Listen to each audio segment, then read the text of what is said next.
Hello hello hello যারা বিরিয়ানি খেতে খুব বেশি পছন্দ করেন এবং বাসায় তৈরি করতে না পেরে রেস্টুরেন্ট থেকে অর্ডার করে বিরিয়ানি খান, তো তাদের জন্য আমার আজকের এই হেল্পফুল ভিডিওটা।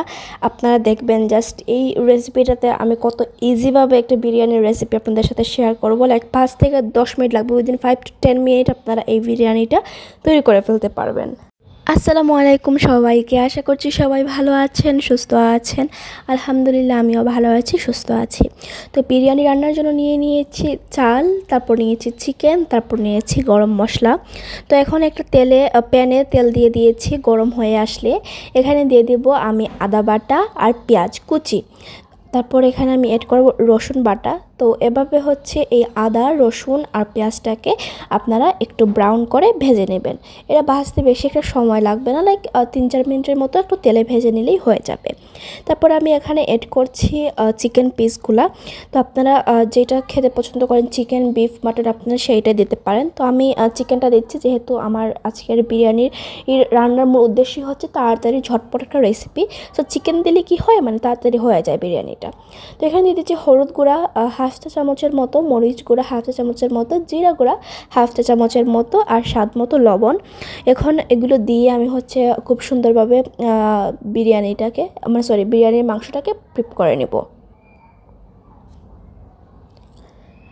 এখানে দেখতে পাচ্ছেন নিয়েছি দারুচিনি, এলাচ, লবঙ্গ।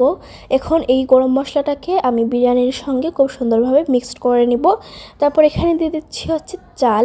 আপনারা চালটা ধুয়ে আগে পানি ঝরাতে দিয়ে দিবেন, তাহলে কিন্তু চালটা একটু তাড়াতাড়ি সেদ্ধ হয়। মানে একদম সাথে সাথে ধোয়ার থেকে একটু আগে ধুয়ে রাখবেন, এইটাই। তো যারা চালের বিরিয়ানিতে পানির মেজারমেন্টটা বোঝেন না, তাদের জন্য আমি বলতে চাই, আপনি যত কাপ চাল নেবেন তার ডাবল পানি দেবেন, তাহলেই আপনার বিরিয়ানিটা পারফেক্ট হবে। তারপর এখানে দিয়ে দিচ্ছি কাঁচামরিচ। তারপর আমার কাছে এই রাঁধুনির বিরিয়ানির মশলাটা ছিল, এখান থেকে আমি 2 চা চামচের মতো বিরিয়ানি মশলা দিয়ে দিচ্ছি। আপনাদের না থাকলে দিতে হবে না, এটা কোনো এক্সট্রা কোনো কিছুই করে না, জাস্ট একটু ফ্লেভারফুল হয় বিরিয়ানিটা, দ্যাটস ইট।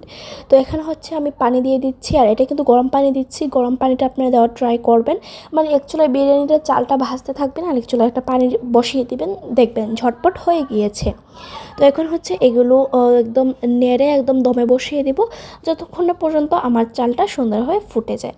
এই সময় আসলে আপনারা একটু ঘি দিয়ে দিবেন বা বাটার দিয়ে দিবেন। আমি ঘি দিয়েছিলাম, বাট এখানে ভিডিওটা স্কিপ হয়ে গিয়েছে কেন আমি বুঝলাম না। তো এখানে একটু ঘি দিয়ে দিবেন, তাহলে আপনাদের বিরিয়ানির ফ্লেভারটা খুবই সুন্দর আসবে।